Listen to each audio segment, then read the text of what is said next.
Hi everyone, so today I'm coming to you with a video showing you my baby's nighttime bath routine. It really helps to calm him down after a full day, and usually by the end of this he is falling asleep or already asleep. He tends to be pretty colicky and fussy due to stomach issues, so if you have similar issues or if you need some tips on bath time, please continue to watch this video. You want to start by having everything that you need for bath time and diapering at arm's reach. It really helps the process go by a lot smoother if you're not having to search for the things that you need. Gives them a lot less time to object.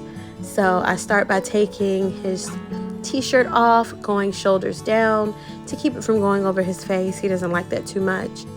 If your baby does suck a pacifier, I recommend keeping that handy as well. So I'm currently using the Itty by Ingenuity Easy Rinse Bather, which just sits on the side of my sink and the water is able to run into the sink. It's no mess. It really saves my back. It's been amazing. So I sit him in there and he seems to like it so far as well.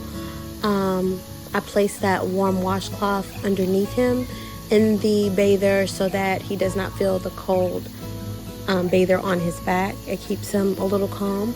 And then I remove his diaper once he is inside the bather, just to minimize mess if he decides to tinkle or something like that. So I remove that diaper, put that in the trash, and then right next to the sink I have a clean burp cloth that I soak in warm water and place on his belly up to his neck.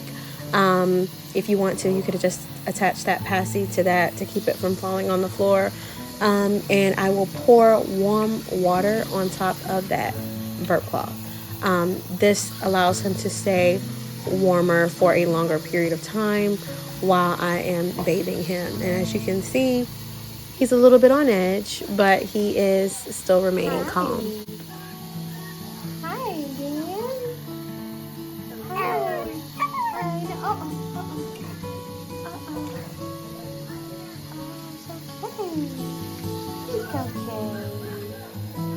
It's okay. As you can see, I'm talking to him in a very calm voice, rubbing his head, reassuring him that everything's going to be okay.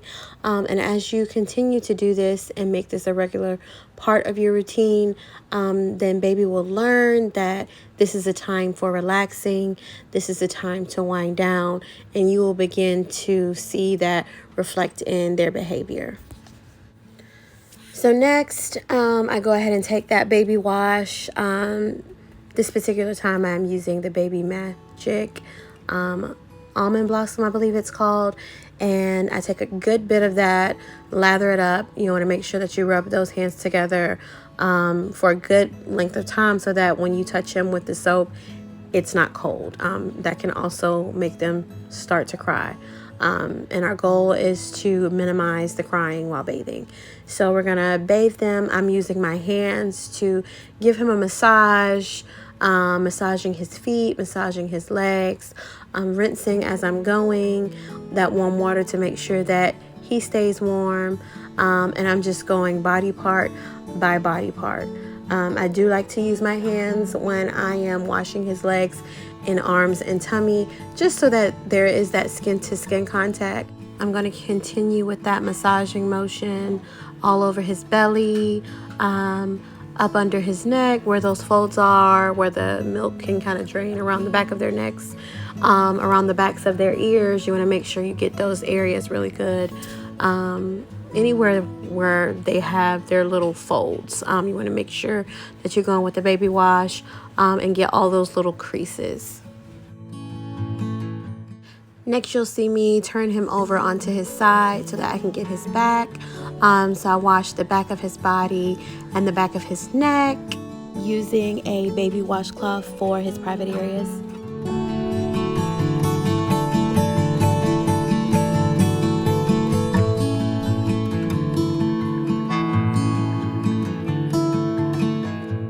So last we're going to wash his hair, and the incline on this bather is perfect. I can pour the water on his hair and it runs down the back of his head without going into his ears or face. I know they have some other pictures that are specially built for that, and those probably would pair really nicely with this bather.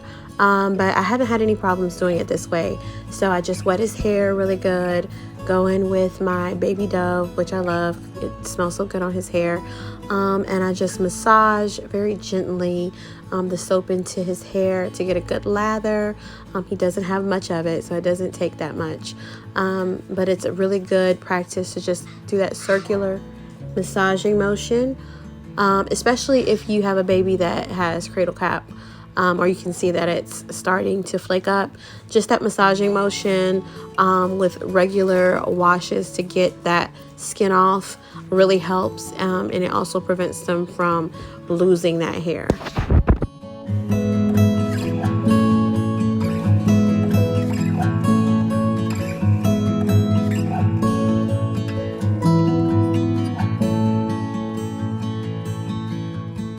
I go and clean his ears really well.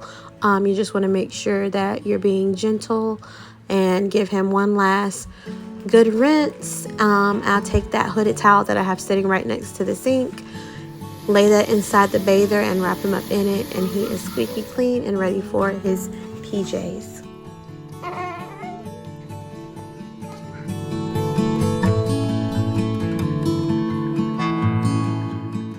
Because he has mild to moderate baby acne, I do like to pay special attention to his face.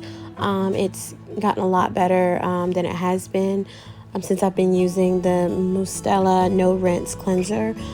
It is very, very gentle. I have used this on myself for issues that I've had and on my other children, and I really love it. The whole line actually is really great, but this has worked really well on his face. I use a different burp cloth and I go in and I just rub that in, and even though it says no rinse, I do use water with it, and I do go ahead and give it like a rinse wipe down after I finish using it. So at this point, I can tell that he's getting pretty sleepy, which is a good sign.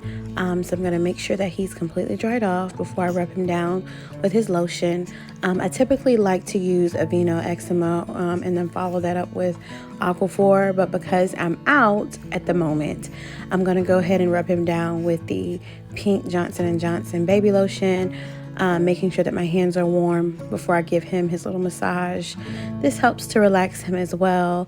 I can tell because he's normally extremely tense, and when I'm rubbing him down with the lotion, he begins to loosen up a little bit. So I do give him that little before bedtime massage on his tummy, his back, and his legs.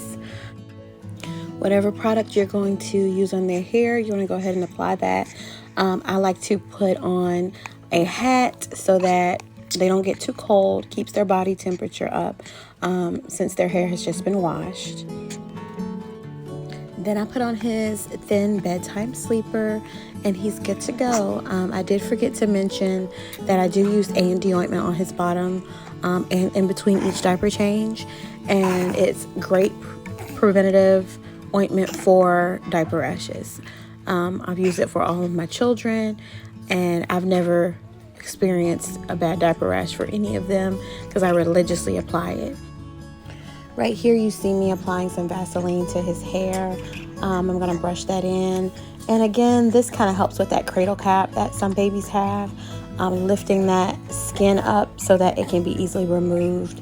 And just gentle brushing, and you can get a little bit out every day. Washing and brushing it that way helps remove it while also minimizing hair loss. I am breastfeeding, so he does tend to get gas quite a bit. And one of the ways that I'm combating that is with gripe water and some lower body leg stretches on him.